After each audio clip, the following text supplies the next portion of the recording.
서울 시내 한복판을 시속 180km로 달려 수도권 출퇴근 시간을 획기적으로 줄여줄 수도권 광역급행철도. 당장 다음 달 그 첫 선을 보일 가운데 최근 이 수도권 광역급행철도를 추가로 더 만들려는 계획이 나왔습니다. 어디인지 그리고 다 만들면 어떤 변화가 있을지 살펴보도록 하겠습니다.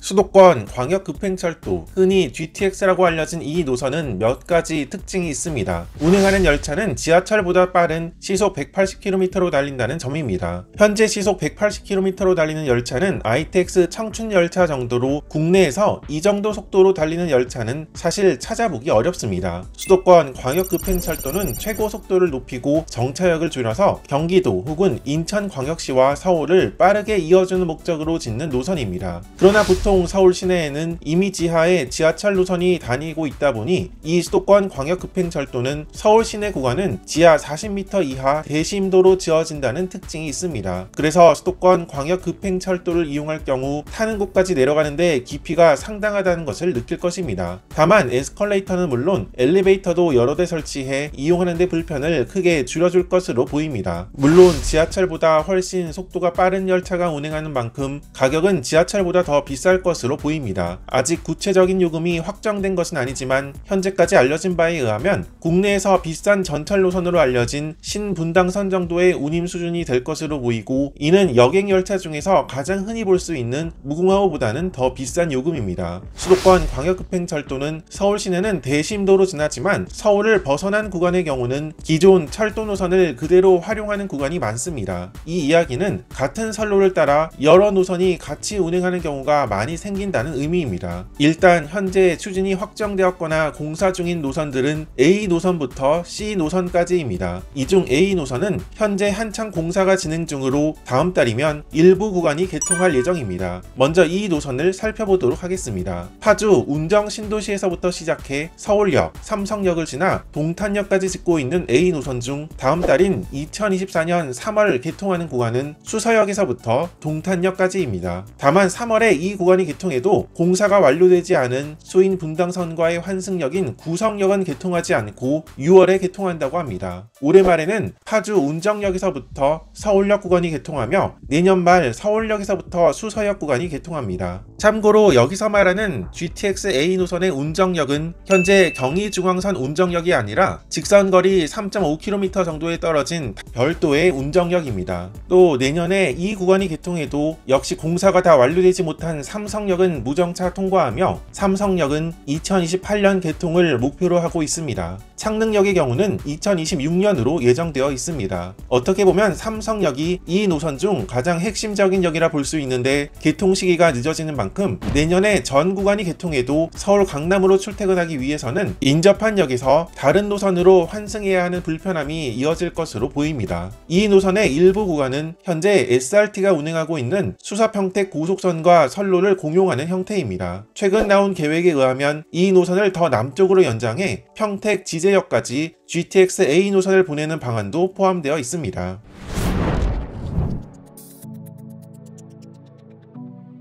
A 노선 다음으로 진척 속도가 빠른 노선은 GTX C 노선입니다. 이 노선은 양주시의 덕정역에서부터 시작해 청량리, 왕십리, 삼성, 양재, 인덕원역을 지나 수원역까지이며 일부 열차는 상록수역까지 가는 것으로 계획하고 있습니다. 노선을 보면 알 수 있듯이 양 끝은 기존 노선과 선로를 공용하는 형태입니다. 현재 1호선 열차가 다니고 있는 경원선 구간, 4호선 열차가 다니고 있는 과천선, 안산선 구간, 그리고 경부 선을 공용합니다. 그래서 이 노선을 따라 C 노선을 추가로 더 연장해달라는 요구가 많았고, 최근 발표된 내용에 의하면 북쪽으로는 동두천까지, 남쪽으로는 화성, 오산, 평택, 천안을 거쳐 아산까지 있는 계획이 추가되었습니다. GTX B 노선은 현재 추진 중에 있는 노선으로 송도국제도시 내 인천대 입구역에서부터 시작해 부평, 부천종합운동장, 신도림, 여의도, 용산, 서울역, 청량리역을 지나며 별내를 지나 마성역까지 계획 계획되어 있습니다. 즉 남양주시 방면으로는 경춘선과 선로를 공용하는 형태입니다. 다만 노선을 보면 알 수 있듯이 중앙선 방향으로도 연결 선로가 보입니다. 현재 이 중앙선으로는 선로는 하나인데 KTX부터 시작해 경의중앙선 전철까지 다양한 열차가 운행하고 있어 선로 용량이 포화 상태에 다다른 구간입니다. B 노선은 이 중앙선의 선로 용량 포화 문제도 해결해줄 노선입니다.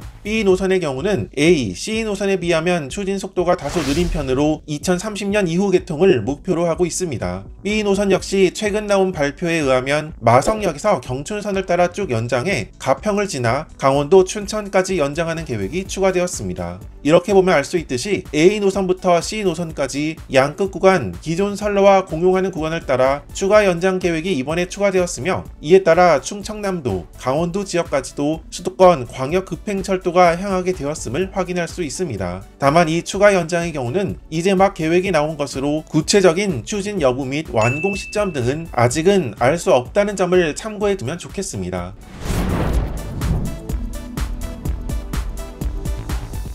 이번에 추가된 D, E, F 노선 역시 마찬가지로 역 위치 등이 아직 확정되지 않았으며 이후 사업 추진 과정에 따라 변동될 수 있다는 점을 미리 확인해 두면 좋겠습니다. GTX D 노선의 경우는 노선도를 보면 알 수 있듯이 양끝 종점이 모두 방향이 두 갈래로 나뉘는 것을 볼 수 있습니다. 서쪽 종점은 김포 장기역과 인천국제공항이고 동쪽 종점은 팔당역과 원주시입니다. 서쪽 구간을 보면 두 구간은 대장역에서 합쳐지며 가산 디지털 단지, 신림, 삼성역을 경유합니다. 삼성역에서 이 노선은 다시 두 갈래로 나눠져 하나는 서울 강동구, 하남 교산 신도시를 지나 팔당까지, 다른 하나는 경기도 성남시, 경기 광주, 여주를 지나 원주까지 이어집니다. 선로를 공용하는 구간이 상당히 많은데 GTX-E, 수서 광주선, 경강선, 여주 원주선을 공용하는 형태입니다. GTX-E 노선은 인천국제공항부터 시작해 작전, 등촌, 디지털 미디어 시티, 연신내, 광운대를 지나며 종점은 덕소역입니다. 앞서 살펴본 GTX-D와 선로를 공용하며 왕숙 신도시에서부터 덕소역 구간은 GTX-F선과 선로를 공용하는 형태입니다. 이렇게 보면 알 수 있듯이 인천국제공항으로 향하는 GTX 노선이 두 개나 추가되었음을 볼 수 있습니다. 여기에 더해 서울 지하철 9호선 직결이 얼마 전에 확정되었고 아직은 확정된 노선은 아니지만 제2공항철도까지 들어올 경우 인천국제공항을 철도로 향하기 지금보다 훨씬 더 편해질 것으로 보입니다. 마지막으로 소개하는 GTX-F 노선의 경우는 GTX 계획 노선 중 유일한 순환선으로 계획한 노선입니다. 노선 형태 및 성격이 그래서 앞서 살펴본 노선과는 조금 다른 편입니다. 이 노선의 주요 경유지는 의정부, 덕소, 기흥, 초지, 김포공항, 대곡역을 경유하는 노선입니다. 이 노선을 보면 알 수 있듯이 교외선, 서해선, 수인선, 분당선 등 많은 노선과 공유하는 형태임을 볼 수 있습니다. 앞서 살펴본 노선들이 대부분 서울 시내를 바로 통과하는 노선이지만 이 GTX-F 노선은 서울을 지나가기는 하지만 주로 경기도 외곽 지역을 한 바퀴 순환하는 노선임을 볼 수 있습니다. 이렇게 수도권 지역의 출퇴근을 빠르게 도와줄 수도권 광역급행철도 A 노선부터 시작해 얼마 전 계획이 나온 A 노선부터 C 노선의 연장과 D, E, F 노선까지 살펴보았습니다. 사실 최근 계획이 추가된 노선의 경우는 구체적인 경유지 그리고 정거장 등은 앞으로도 변경될 가능성이 있고 무엇보다 이 노선의 추진이 확정되어 언제 완공될지, 즉 구체적인 부분은 아직 최종적으로 확정된 부분은 없습니다. 다만 모두 완공된다면 수도권 지역의 출퇴근 시간을 크게 줄여줄 것으로 보입니다.